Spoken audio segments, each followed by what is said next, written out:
Chairman doctor Mahesh గారు, sorry for the right Mahesh గారు. Right, ఇందాక మీరు శివాజీ గారు చెప్తూ ఉన్నారు మహారాష్ట్రియన్స్ వాళ్ళ ఆలోచన డిఫరెంట్గా ఉంటుంది, మహారాష్ట్ర ఓటర్ల నాడి పట్టుకోవడం కాస్త డిఫరెంట్గా ఉంటుంది ఎలక్షన్స్కి అని చెప్పారు. రైట్, ఓకే, మీ దగ్గరికి వెళ్తాను. రైట్, ఎక్కడ ఫెయిల్యూర్ అవుతా ఉంది పార్టీ? ఎందుకంటే ఇప్పుడు ఇవన్నీ విశ్లేషణ చూస్తుంటే ఎక్కడ చెక్ పాయింట్స్ కావాలి? ఫెయిల్యూర్ అంటే ఇక్కడ ప్రజలు ఇచ్చే తీర్పు మీద అయితే నిజంగా మీరు అన్నట్టు లోతులోకి పోయి వాటిని పరిశీలించుకొని ఎక్కడన్నా గ్యాప్స్ ఉంటే వాటిని ఫిల్ చేసుకునే కార్యక్రమం ఏ రాజకీయ పార్టీ అయినా చేస్తుంది. బట్ అన్ఫార్చునేట్లీ మీరు as you rightly said 21st century politics అంటే ఇది ఈవీఎం మేనేజ్మెంట్ పాలసీస్లో భాగంగా అంటే అప్పుడు ఆ ఎక్స్పర్టైజ్ మా దగ్గర లేదు. ఏం చేస్తాము ఇప్పుడు? సరే, వాళ్ళు ఓడిపోయినప్పుడల్లా ఈవీఎం వాళ్ళు కూడా చెప్పారు కదా, 2010లో వాళ్ళు పుస్తకమే రాసిరండి. జీవీఎల్ నరసింహ గారని వాళ్ళ రాజ్యసభ మెంబరు పుస్తకం రాస్తే మన నితిన్ గడ్కరీ గారు వారి జాతీయ అధ్యక్షుడు, పార్టీ జాతీయ అధ్యక్షుడుగా ఉండే 2010లో డెమోక్రసీ అట్ రిస్క్ అని చెప్పి ఒక పుస్తకం రాస్తే దానిలో ఈవీఎంలను ఎందుకు వాడద్దో డీటెయిల్గా రాశారు వాళ్ళు.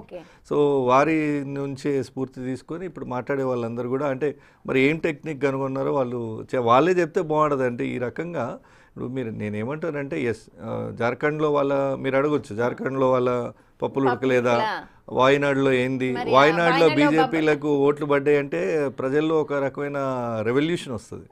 అంటే శ్రీలంక అధ్యక్షుడిని తర్వాత నేపాల్ అధ్యక్షులను ఎట్లయితే తరిమి కొట్టినో అట్లాంటి రోజులు వస్తాయి బీజేపీకి. కాబట్టి వాయనాడులో వాళ్ళు టచ్ చేయరు. జార్ఖండ్ అంటారా, రెండూ చేస్తే మళ్ళీ ఇది ఎక్కడ అనుమానం ఒకటి, రెండోది అక్కడ వాళ్ళు పెద్దగా దోచుకోవడానికి కూడా ఏం లేదు.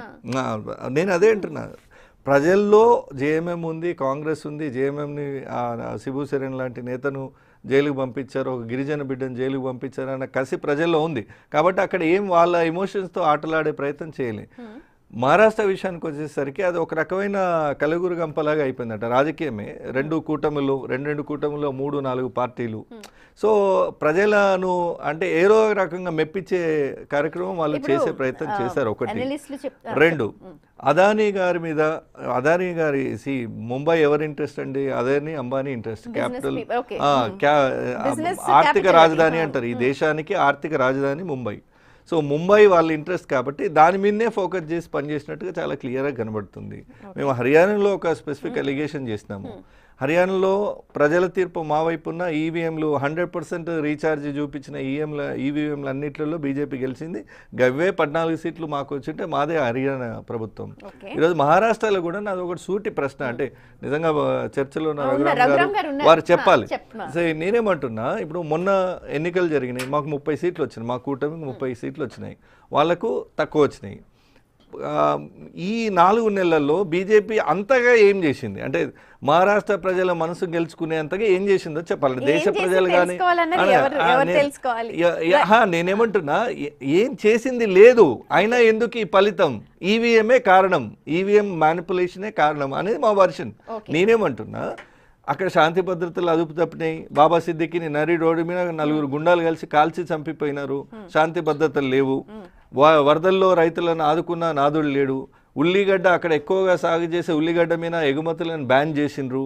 తర్వాత ఇంకా వాళ్ళ ట్రెడిషనల్ మరాఠీ ఆత్మగౌరవం అని పెట్టిన, మరాఠీ సమ్మాన్ అని పెట్టిన, ఏది బాల్ ఠాక్రే పెట్టినటువంటి శివసేన పార్టీని చీల్చిండ్రు. వాళ్ళ కుటుంబ సభ్యుల్ని కూడా ఇష్టం ఉన్నట్టుగా ట్రీట్ చేసిండ్రు. ఇవన్నీ చూసిన తర్వాత మహారాష్ట్ర ప్రజలు ఎందుకు అప్రిషియేట్ చేస్తారు? మొన్ననే కదా కాంగ్రెస్కి అంత బలమైన, కాంగ్రెస్ కూటమికి అంత బలమైన మెజారిటీ ఇచ్చిన ప్రజలకు ఇన్ని లోపాలు ఉన్నా కూడా ప్రజలు ఎందుకు టర్న్అవుట్ అవుతారు? సో ఇక్కడ ఏ కోశాన్ని కూడా ప్రజల విజయం, ప్రజలు ఇచ్చిన తీర్పు కాదు. అదానీ, అంబానీ, మోదీ, అమిత్ షా అండ్ ఫడ్నవీస్ వీళ్ళు చేసిన ఈవీఎం డ్రామాగా మేము చూస్తున్నాం.